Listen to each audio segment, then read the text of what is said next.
Slept on Cinema is sponsored by Training Ties, the ultimate shoe tying tool. If you know someone who's struggling with shoe tying for any reason, Training Ties is the perfect solution. Just because you give an old car a new paint job doesn't mean it runs better. This flick had too many problems to be good. It should have been called Too Slow, Too Calm. Too fast, too furious. 2 hours of my life I won't get back. It's all curiously wrote, though. The cars go really fast, and then for a change, they go really, really fast. Just another retread. Vin Diesel managed to distance himself from this mess. It's too bad John Singleton didn't do the same.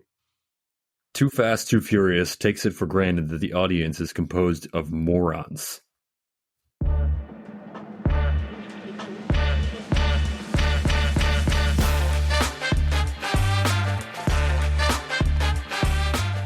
Welcome to this week's episode of Slept on Cinema. I'm your host, Stan Steamer. And I'm Grove Street. And this week we are getting into the 2003 thriller, caper, racing classic, Too Fast, Too Furious.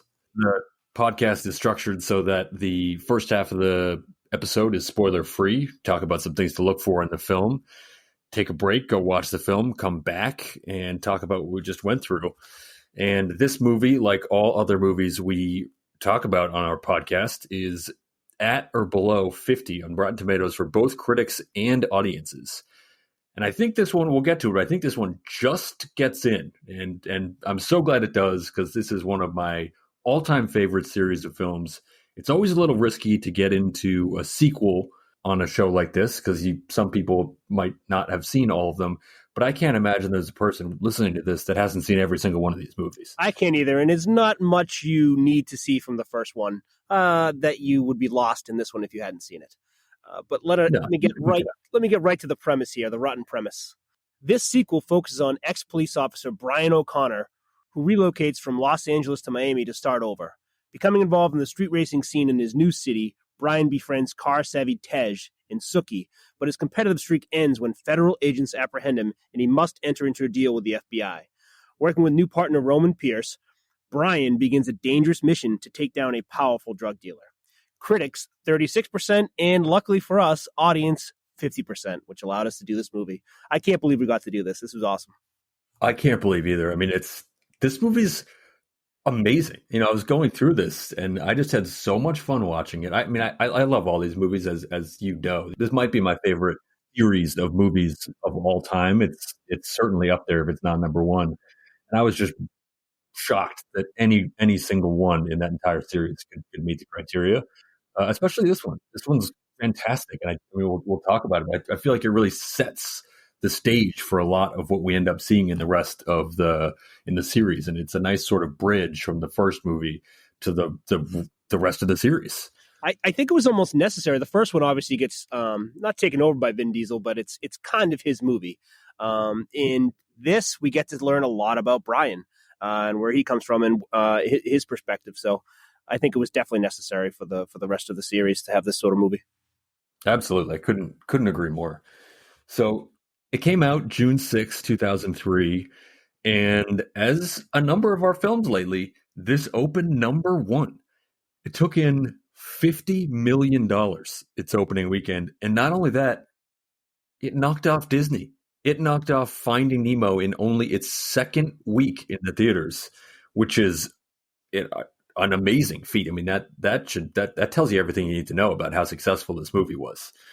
It took in $236 million worldwide just in theaters. At the time, it was a big sequel time. I mean, this is the second in a long series of sequels. But at the time, you could have also seen X2, the sort of first set of X-Men sequels, and also The Matrix Reloaded. So a lot going on in the sort of number two in a big series of movies at that time, which is kind of a strange coincidence.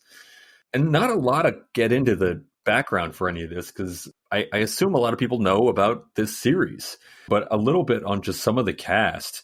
As you mentioned, no Vin Diesel in this film, which some people take issue with, but I think, as exactly the point you made, it allows us to meet a lot of these other characters and get into this whole other set of people that end up taking a huge role later on in the series. It also But it also gives us Chronicles of Riddick because he was working on that instead, which unfortunately totally. doesn't qualify for our podcast. But it is a great movie nonetheless. Absolutely, and they tried to get him. So this movie could have been very different. They offered him $25 million back in 2003. That is a serious amount of money, and he turned it down. He wasn't a fan of the script. He thought that it was they sort of just slapped the Fast and Furious name on a movie that had nothing to do with it. I disagree. I think this is one of the best sequels ever, and it really ties it in, but also takes it to another level, which I'm sure we'll get into. In later years, he came to regret it and wishes that he had worked with the writer and director to shape it more to something that he would have been more comfortable being in. But I think looking back in the whole upshot of how things worked out, it's tough to say that you should change this in any way. Because as you said, I think if Vin Diesel is in this, it's a very different movie, and we don't get the benefit of being able to spend so much time with these other characters. Another crucial person that turned down the role, Ja Rule, famously in the first film, also turned down a role in this film. They offered him $500,000, which was more than the $15,000 he made in the first movie. He turned it down. He thought should have been paid a lot more. At which point they take a shift and hire Ludacris, who ends up playing a crucial character here, and ends up becoming an even more crucial character as the series goes on. And he was just fantastic. So that was another sort of twist of fate that worked out flawlessly. And then Tyrese had sort of been coming into his own as an actor. He's obviously had an incredible career before this. He's one of the, I don't know, probably really the only male model I can think of, maybe Mark Wahlberg. Fabio, but he was model. What's that? Fabio, maybe. Fabio, yeah, for sure. Yep. But he was sort of like the guy. Yeah. He had 3 albums. He had just done Baby Boy, also with John Singleton. He was an MTV VJ. He was sort of everywhere, but this kind of cements him as a real actor, and then sets him up for a huge career in the rest of the series, because his character, the charisma he has on screen, and the relationships he forms with the other characters are unbelievable. Yeah, and that's another good part of, I think, about Vin Diesel not being in it. We got a lot more of the development of Tyrese, and like you said, goes on to become a huge part of this series going forward. So even though they didn't get what they initially wanted with Ja Rule and Vin Diesel, I think it all worked out for the best. Yeah, so I think, happenstance, twist of fate, you end up with just the right people at the right time in their career, and it works out beautifully. There's probably a lot of these we could choose from. Do you want to get to Bolo? Yeah, this was a great Bolo movie. A lot of fun. It's just a really fun movie to watch. I think we're probably going to use that word. If this is Pee Wee Herman's Playhouse, you could probably have make a bunch of sounds every time we say fun, because it's going to be said a lot during this movie, because it just is absolutely a really fun movie. All right, I'll rip the Band-Aid off. I'm going to say Bolo, messing with the studio introduction.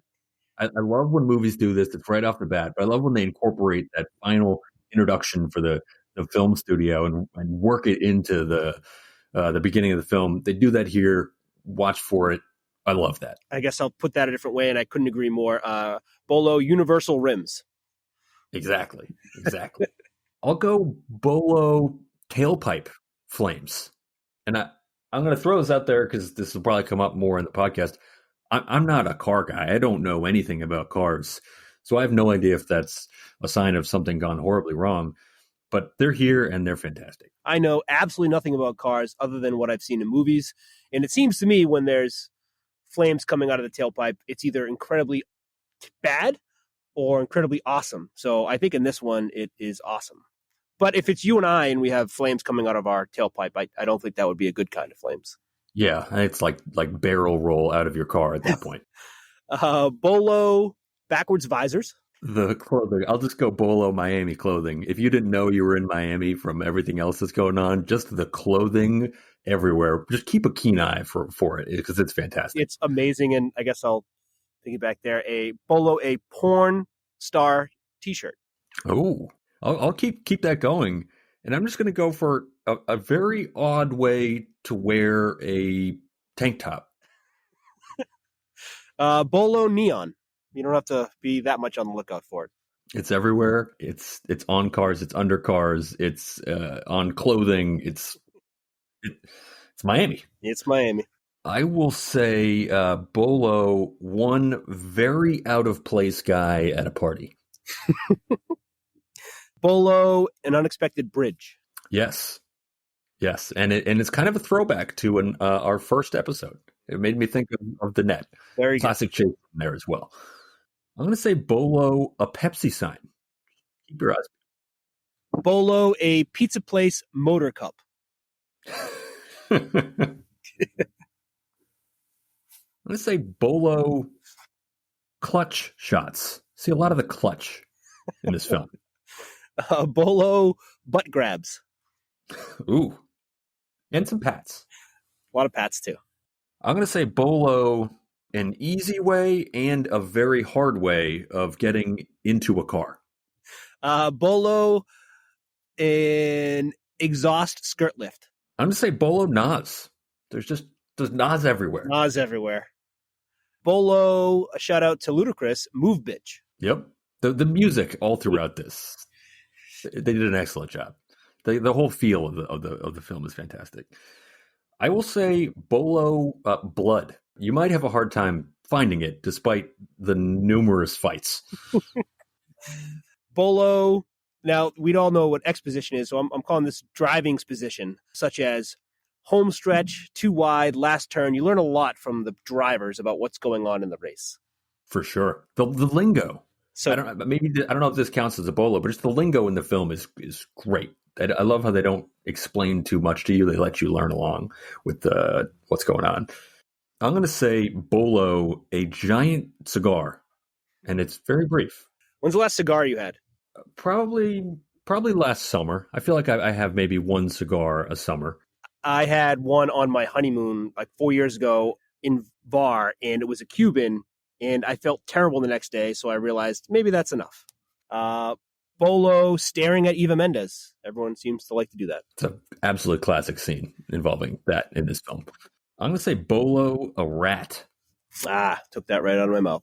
Good one. I hope not. Bolo, well, next one. Bolo being hungry. This is my last Bolo. I'm just going to say Bolo, some artistic shit. Yep, that's good. I'll do my last one. Let's see. Bolo, a game of chicken. Shout out to our Last Action Hero. I think that was our last game of chicken. Oh, yeah. It's a great one here. Yep. Want to get to what drink to pair with the movie? Yeah, what do you got?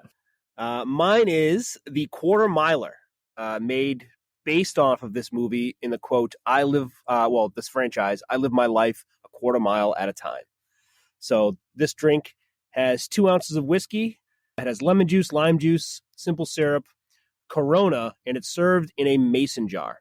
Here's the instructions for making it. You add the whiskey, lemon juice, lime juice, simple syrup to your shaker with ice. Shake, pour into your mason jar, add extra ice. Top with a Corona. Pour some out for the bro.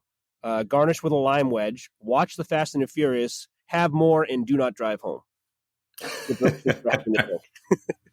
That sounds amazing. I always like when you can get a cocktail and a beer in the same drink. Who doesn't want that? Right. It's like, why choose?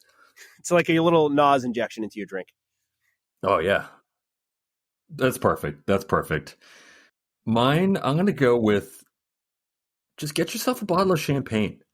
I think it's one of these. It's a drink that pops up in the film, which I always like because you feel like you're kind of there. But it's also, this movie is a celebration. This movie is a celebration of the first movie. This movie is a celebration of all the movies that are going to come. It's just, the whole thing is, as we said before, it's just a very fun film. Everything's loud. Everything's in your face. It's action packed. Everyone's beautiful. It's just a celebration of how much you can do with an exciting action film. And everything about it is over the top, extravagant, in your face. Have some champagne and just be a part of that celebration. That's so great. There's so much champagne and celebrations coming up in the franchise going forward. So it does feel like you're a part of it. And like you said, celebrating where it started and where you are headed in this franchise. So that's a great choice. Being in France right now and in Paris, I did have some champagne today. Fantastic! Yeah. All right, well that was great. Let's take a break. Go enjoy the film. I can't wait to get into this.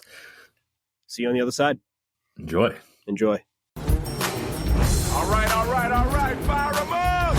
time. It's time for the week to go home. Keep your eyes on the road, cowboy. He did the stare and drive on you, didn't he? He got that from me. What's his deal? I got a problem with authority. You just need to chill out. You ready for this? Come on, man. Guns, murderers, and crooked cops. I was made for this, bruh.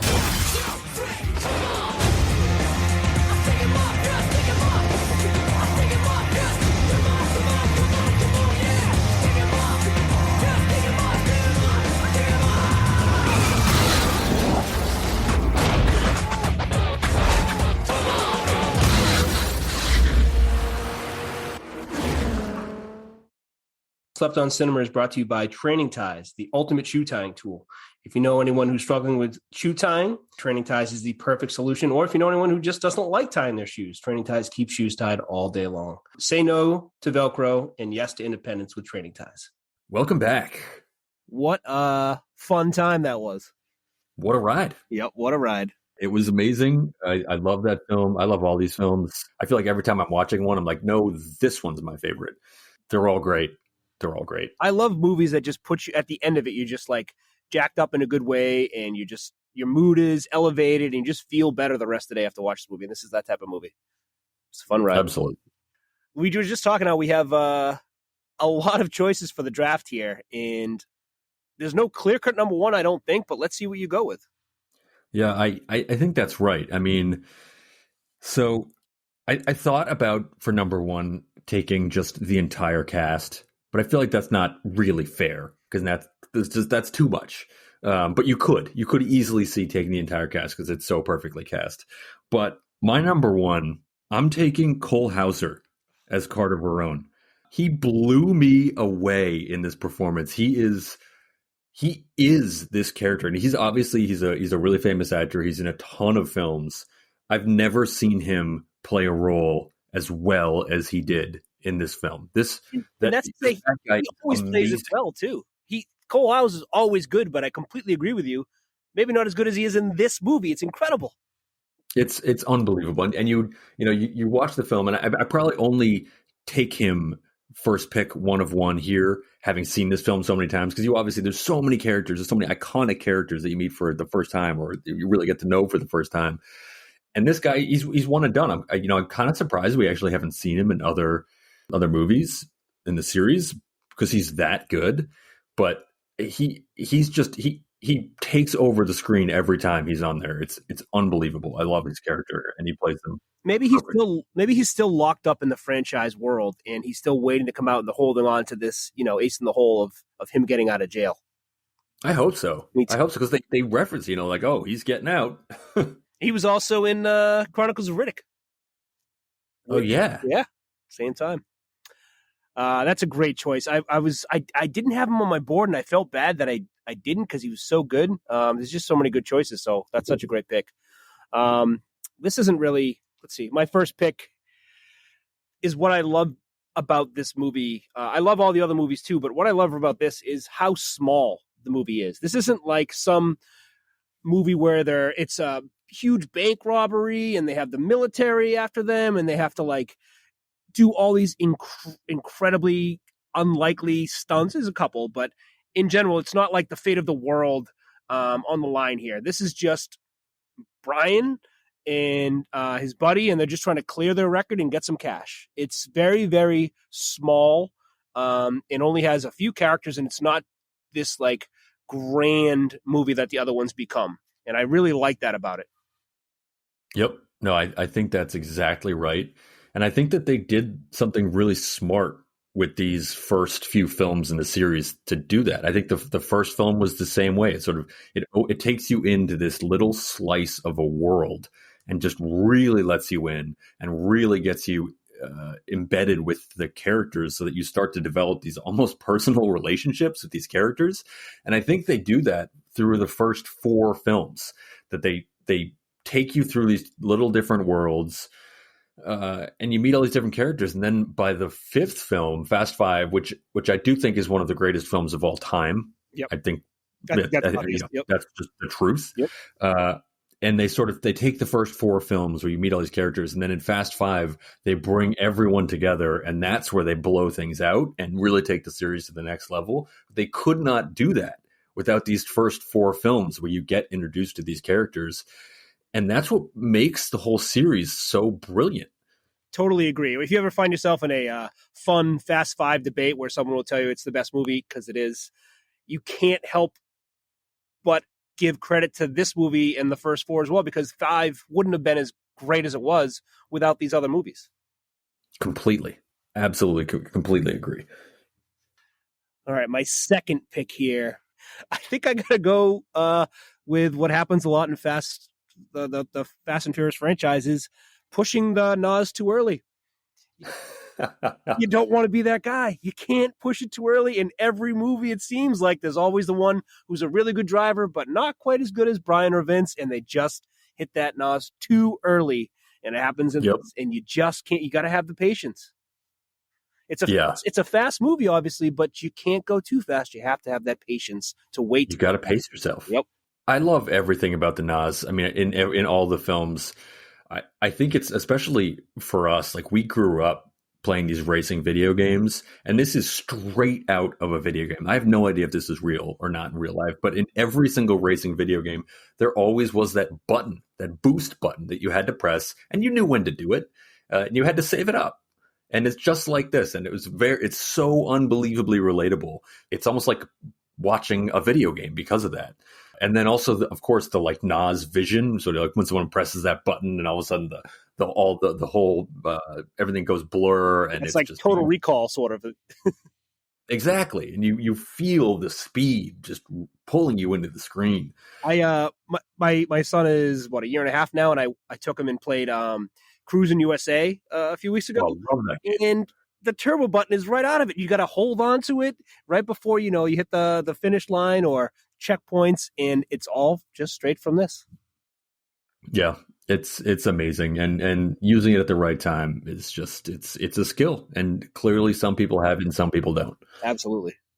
Well, I'm going to take for my second pick, and this sort of goes off of what you're saying about the movie being small. I really liked the car jump scene at the end of the film where they launch off the ramp and land onto the boat, because it's one of these scenes that takes the smallness of the film and just stretches it a little bit, and you can feel the pull of the rest of the series starting right there. Like, that movie sets the stage for, several films later, you're attaching a rocket to a car and you're in space, and you can trace that right back to this jumping a car off of a dock and landing on a boat to save the day. And I thought that who knows if they thought that far in advance when they were putting this together, but it feels that intentional when you're looking at the series as a whole, and that's just brilliant. I think we give them the credit for thinking that far ahead. I totally absolutely. Because the rest of it was sort of like, they're great drivers, but it's sort of like grounded in reality. And that one little extra stretch, you're ready to believe it when it happens in the movie. Absolutely. Totally. We've seen how great of a driver Brian is. He could probably pull that off. Yep. I don't doubt it one bit. And my third pick, this is one of the greatest. It's one of the greatest scenes in the film, and it's almost so good. It feels like they should reuse this in other films. But I'm going with the rat scene. That scene is so vicious, and leading up to it as well, where you're going, who is. There's clearly some tension. Someone's about to be in a lot of trouble. You don't know. Is it the people in the room when they're having that conversation? And then they bring in this crooked cop, and you're like, oh, okay, phew. You kind of let out a sigh of relief. And then it just gets so vicious in this way that, like, I don't know who thought that up. It's terrifying. It's maybe the most vicious scene in the entire series of the entire set of Fast and the Furious franchise.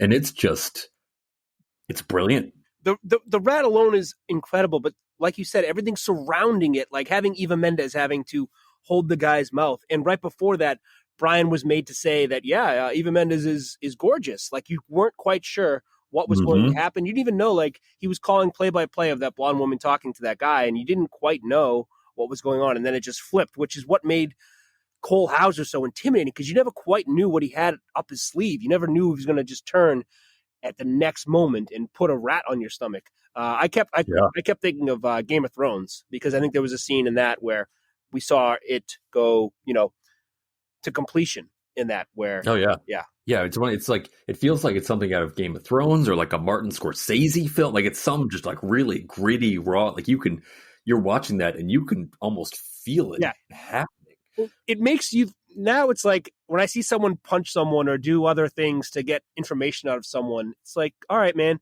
just get a rat in a bucket in some heat. That's all you need. Totally.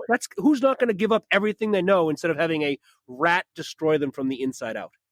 Mm-hmm. It's brilliant. Brilliant. That's such a great pick. Let's see. My third pick, I gotta pick this because I wonder where it stands in your list of weapons. But that car neutralizing like hook weapon that the cops have that can just take out these advanced cars. And at the end, Brian was like, he pulled it off and then was able to throw it at another car. But that weapon was incredible. We've had some great weapons on this podcast, and this is up there. It's amazing. I loved all the like, the failure of one little element in arm, and you're like, oh, is it going to work? Is it not? And then he rips it off, and then it instantly worked. The visuals of it, it's so, the way it shoots out of this like awesome giant gun. It is so cool. And how much, like that first scene when Brian was getting away, and he gets shot with it. It's just so, he just like peters out and like goes into a wall. It just nullifies the car. It doesn't matter what you do. It just takes out the best driver in the best car. Yep. It also really made me wonder, and I just don't know enough about this, but it made me wonder where customs fits into like the police and, I don't know, military hierarchy, because that's like a clearly very advanced weapon. Yeah. And I'm like where in the pecking order does the U.S. Customs fall? Same with like the marshals. Like I have no idea. Is that like if you're at like a cocktail party and someone's like, well, I'm in the FBI and I'm in the marshals and I'm in the customs, like who's the most impressive? I don't know how that works. I have no idea. I don't know where the ranking structure is, but it must be pretty high up to be going. I have no idea. I was going to bullshit, but I have no idea where it stands. And I have no idea. All I know is that's a really sophisticated weapon, which makes me think that the customs, who knew? It's not just looking through your bag at the airport. They're also, I guess, really, really legit and sophisticated force. Now I have my sleeper pick, which is great because I almost picked this number one. I cannot, and now it has become part of how I say this name, but I cannot get enough of an annoyed Tyrese saying Brian when he's mad at him. Okay, Brian. Like, I cannot say a Brian. Like, anytime someone's like, hey, I'm Brian, I'm like, hey, Brian. Like, it just comes out of me, and I have to, like, apologize. Sorry, saw Fast and the Furious too much with Tyrese, and now I'm an asshole. But it's just the way Tyrese says Brian. That's an amazing pick, because the way he says that almost tells you the entire backstory of those two characters just in that one word. Like, that these guys go way, way back, and you can feel that. And that's, the two of them are such brilliant actors that you feel that camaraderie, and they obviously give you some breadcrumbs about what happened before. But even without that, just little things like how Tyrese says his name just clues you into the whole backstory between them, and it's just so well done. I wonder, I need to make a list of like what actors or actresses can say one word in a movie and it completely sums up their history and their relationship with someone else with that one word. So well done by Tyrese. I can't believe he started off as a model and not like at Juilliard. without I know. And the camaraderie between the two of them is, I mean, I know we just did Money Train with the Wesley Snipes, Woody Harrelson, and obviously it's like black guy, white guy, but beyond that, it's just the instant chemistry on screen between the two actors is amazing. Yeah, and they didn't even go with like, always with Wesley and Woody, they always, talk about the race dynamics, and in this they didn't talk about it at all. It was just like their relationship as it was, which was pretty cool. Yeah, and that's a lot of the ways with this whole series. I mean, I think that, I don't know maybe it gets credit, maybe it doesn't. But this was, I feel like, a really groundbreaking series in terms of the diversity on screen for a big budget action film. That it's really just everyone's involved, and it's not the a core feature of it. That's just the way it is. All right, my sleeper pick here. This comes up in a bunch of films, and I love when it comes up every single time. But it's when a bad guy or someone tells one person one detail of something that is sort of the way you smoke out the rat. And here, Nicole Hauser tells Eva Mendes' character the detail about the airstrip, and then that ends up not being true. And he's like, well, I only told one person about the airstrip, and he figures out who is the mole in his organization. It's a brilliant move. Of course, Carter Verone came up with that because he's a brilliant criminal. But I love when that comes up every single time.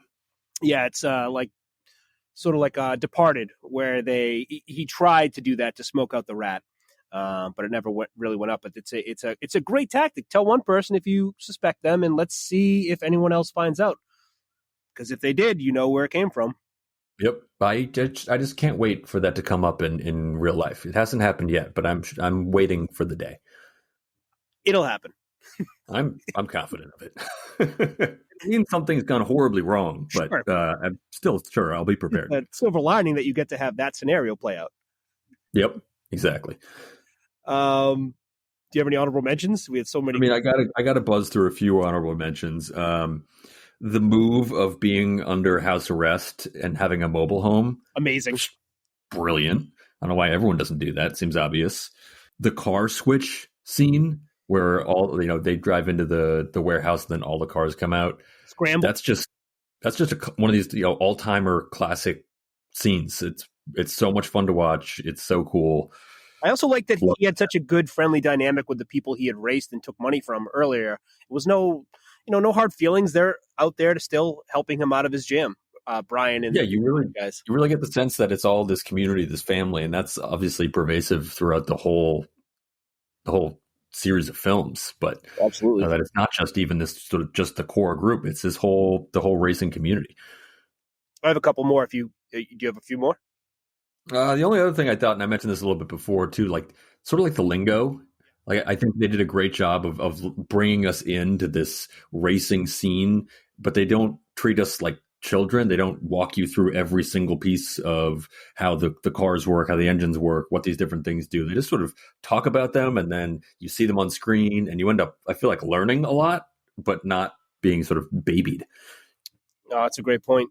That's a good one. All right, I'm going to blow through some of mine here. I love the 4 minutes Brian had to get ready for the race and got there. That was amazing.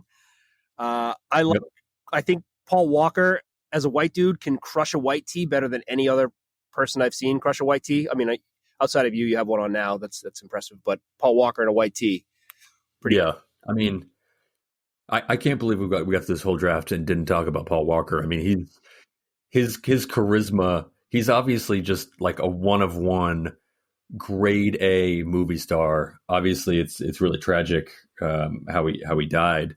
He's I think one of the greatest actors of our generation. Obviously, life cut short way too soon.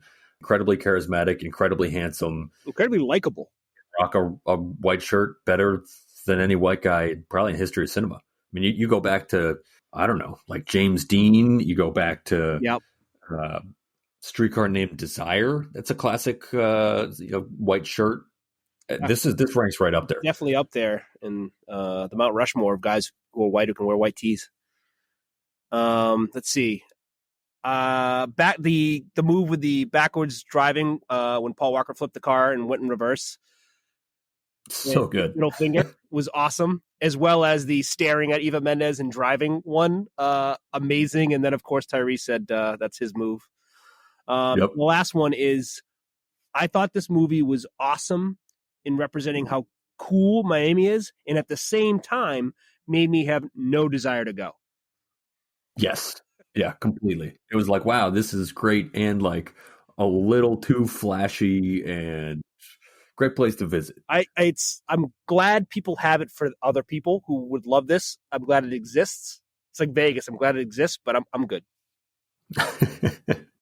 Yeah, I mean, we could go on we forever with this. This movie was just great. Superlative for this week is favorite car. What do you got? Yeah, there was so many to choose from, but my favorite car, I'm just going with Brian's car in the first race scene. It's a Nissan Skyline GTR R34. I love how much you learn about Brian just by seeing that car, right? Like, you got the steering wheel on the right side of the car.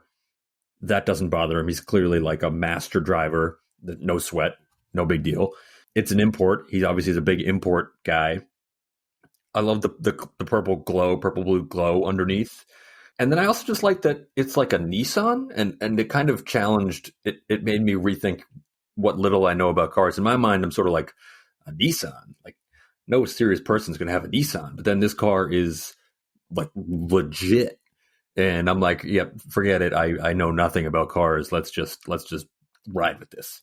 This movie makes me realize how little I know, because just like you, when I see Nissan and you see like a Honda Civic or this and that, and you're like, these are crap cars, right? And like, oh no, this car's worth 5 times what your car is worth. And I would have no idea. I'm going with, and I'm going to read, copy and paste it about this car. It's the 1969 Yenko Camaro SYC. So I think this is the car he won off of the dude in the street race. It's like the muscle car. So under the bonnet was a 427 cubic inch V8 engine capable of pumping out 425 horsepower at a top speed of 140. The car featured in Too Fast, Too Furious, and the producers donated it to the Paul Walker charity ROWW as a tribute to the late actor. Yeah, those cars that those two other guys had were both awesome. Amazing. They were just those like super classic. They had that American sound to it. But I also love that becomes a theme throughout the whole franchise of the American muscle versus import, and there's room for both. Absolutely. Honorable mention real quick was Tyrese's chromed out car.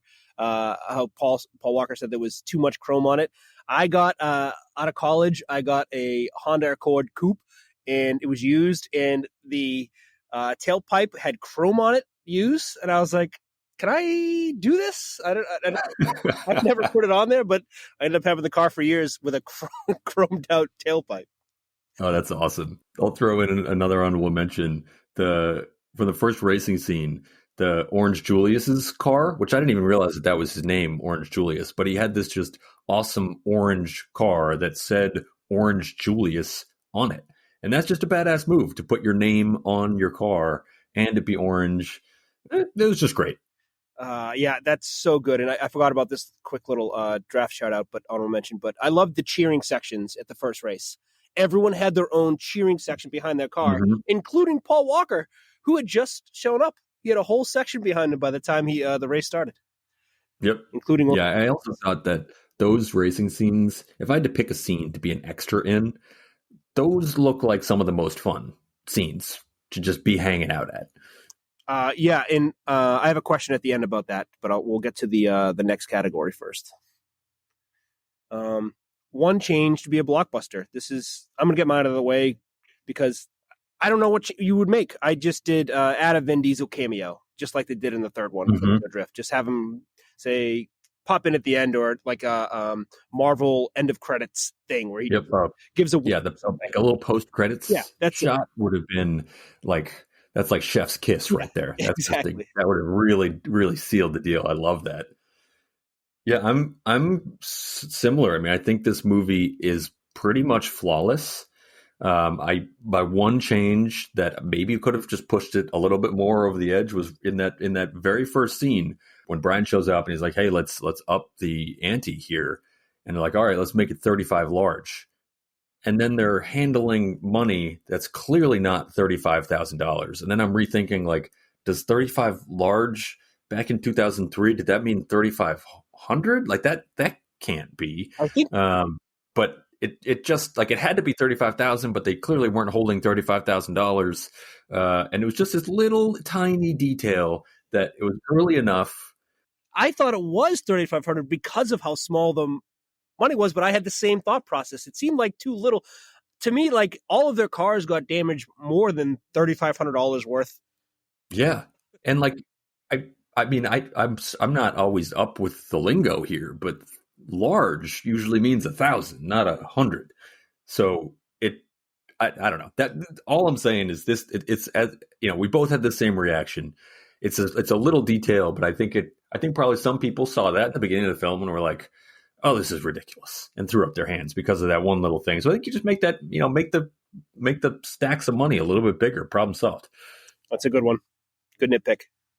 Next one, spin-off ideas. I almost adamantly chose not to do a spin-off idea because they've done so many good ones, but I'll just go with I want to know. I want to see what happened to Tyrese when he got locked up. Like he was wilding out. Mm-hmm. I wanted to see what was going on there. So maybe there's a Hobbs and Shaw type Tyrese movie where they show how he ended up getting caught. But I mean, I'm reaching because they did so many great spinoffs of this, and they're still going, including one coming out. But I'll learn a little bit more about Tyrese's origin.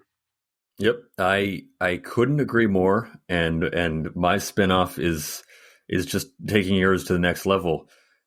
I want the backstory of every single character.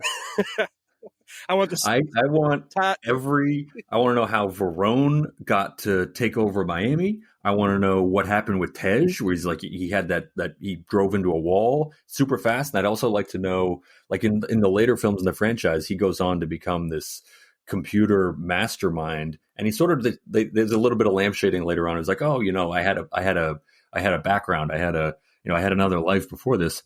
Show me that life. I'd like to see, as you said, Roman's background. I'd like to see how Eva Mendes, that whole year or year and a half she's been undercover. What's that like? The crooked cop, every single character. What if when this came out for a month running before it, there was just, I don't know, on Netflix, each character had like an hour long or a 45-minute backstory that were just released one or two a week. That could be fantastic. It could have been like the original Marvel universe, except with all the drivers from this series. Yep. So I want everyone. I want just feed me the background of everything. I think the problem with this franchise is there aren't enough movies. We need more movies based on the characters from I agree. Fast and Furious. I agree, and I can't wait for obviously the 10th and supposedly final one is coming out. I mean, this is one of those franchises that it's a must see when they come out in the theater. It's just an absolute must see. Absolutely, and you have to see it in the theater. Oh, 100%. All right, we got through everything. Any notes we didn't get to? Oh, let's see what you got. At the race, is it illegal to attend a street race as a fan? Like when the cops show up, everyone runs. But if I'm there and I'm just standing on the street, can they arrest me for being there? I don't think so, but I also think you don't want to take the chance. The cops show up, you run. I don't think it's illegal. I don't think there's a problem, but things happen once the cops show up, and it's just better off to not be there. It probably when to getting away, everyone running. Arrest people. Yeah, you're right. Especially, everyone else goes off in these really fast cars. The police might be like, well, we got to bring someone in. You don't want to be the guy just standing there on the corner waiting for the police to get fed up and drag you in. Yeah, that's a good point. I guess I would run. Let's see if there was anything else. I was surprised at the number of convertibles that people were racing. I wouldn't think that would be very aerodynamic, but again, what do I know? I totally agree. Are you a fan of convertibles? Oh, I love convertibles. Yeah, I think I'm good. I think it's too noisy and windy. I like close the windows. Let's have a quiet ride, or I listen to a podcast. I don't need all the wind. I don't need my hat. I like wearing hats. I don't need to worry about my hat. There's too many other variables that get introduced when there's all that wind. So I get it. Occasionally I'll enjoy a ride here and there, but in general, I'm good with convertibles. My go-to move, if I'm going on vacation and it's somewhere that's going to be convertible weather, I will always rent a convertible. That's a good time. That's a good time to get it for sure. Yeah, it's great. It really amps. It's just a little cherry on top for your vacation. Yeah, that's a good point. All right, my last one, little factoid here is Brian is called Bullet once. While in that context, it could be considered, this is obviously cut and paste, could be considered a nickname based on how fast he drives. It doubles as a reference to Bullet, a movie about a cop that has one of the most famous car chases in cinema history. So the little nod to the movie Bullet when he's called Bullet once. I like that. It's a fun little nugget. And that's all I got. This was awesome. It's too bad none of the other ones qualify for our podcast. Yeah, I mean, I'm just thankful we got one, and just by the skin of our teeth. All right, what do we got coming up next? I cannot believe. I guess we say this all the time, but I cannot believe this qualifies. But coming from the Conjuring universe, in one of my wife and I's favorite movies, we're going to do Annabelle. When you suggest this, I had to look it up because I was like, no, there must be some like period piece film also called Annabelle that's just horrifically boring, and that's what you looked up to see if it qualifies. But somehow it does. There must be some sort of glitch in Rotten Tomatoes. It's the only thing I can imagine. But I'm glad there is, because I can't wait to do this. Yeah, same here. This is going to be great. Can't believe it made it, but that's kind of why we have our podcast. So Annabelle coming up next episode. This was a ton of fun. And till next time. Yeah, later. Later.